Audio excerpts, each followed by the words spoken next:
Halo semua, bertemu lagi dengan saya Putri. Pada kesempatan kali ini saya ingin berbagi cerita tentang proses pembelajaran di era pandemi COVID-19. Seperti yang kita ketahui bersama bahwa pada masa ini semua sekolah dan perguruan tinggi harus diliburkan untuk mengurangi penyebaran virus COVID-19. Sehingga para pelajar harus belajar dari rumah. Nah sekarang, saya akan bercerita tentang 3 orang pelajar yang belajar bersama melalui media online. Bagaimana ceritanya? Yuk kita simak.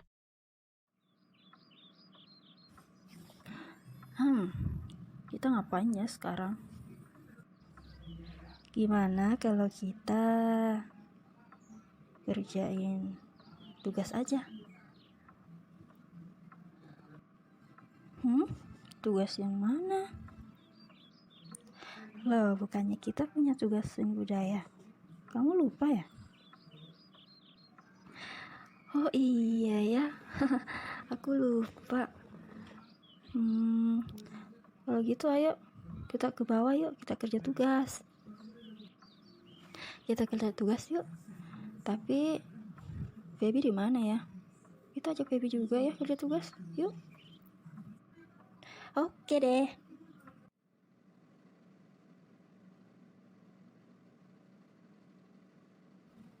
Feby, kita kerja tugas yuk. Daripada tinggal nonton aja. Yuk. Kalian berdua duluan aja deh, aku masih mau nonton. Ya udah kalau gitu. Aku duluan ya.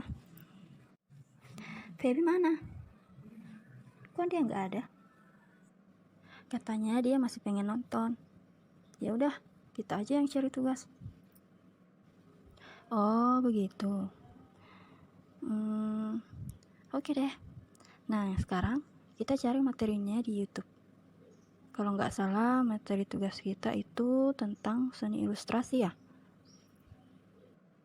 Iya, tentang seni ilustrasi. Oke, yuk kita nonton.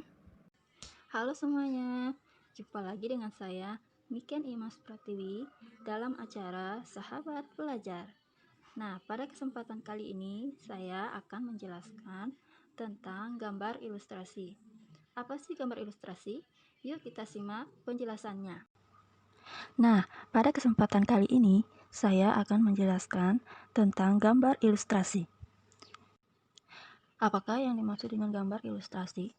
Nah, jadi pengertian ilustrasi adalah gambar yang memperjelas ide cerita atau narasi. Tujuan dari gambar ilustrasi adalah memperkuat, memperjelas, memperindah, mempertegas, dan memperkaya cerita atau narasi. Fungsi dari gambar ilustrasi adalah untuk menghidupkan sebuah cerita. Gambar ilustrasi yang baik adalah ilustrasi yang dapat merangsang dan membantu pembaca untuk berimajinasi tentang cerita.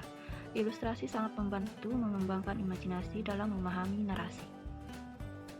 Nah, sekarang kita masuk ke jenis-jenis ilustrasi. Apa saja jenis-jenis ilustrasi itu? Nah, yang pertama adalah kartun. Bentuk kartun dapat berupa manusia maupun hewan yang berisi cerita-cerita humor dan bersifat menghibur. Untuk jenis gambar ilustrasi yang kedua adalah karikatur. Gambar karikatur menampilkan karakter yang lucu, unik, bahkan terkadang mengandung kritikan dan sindiran.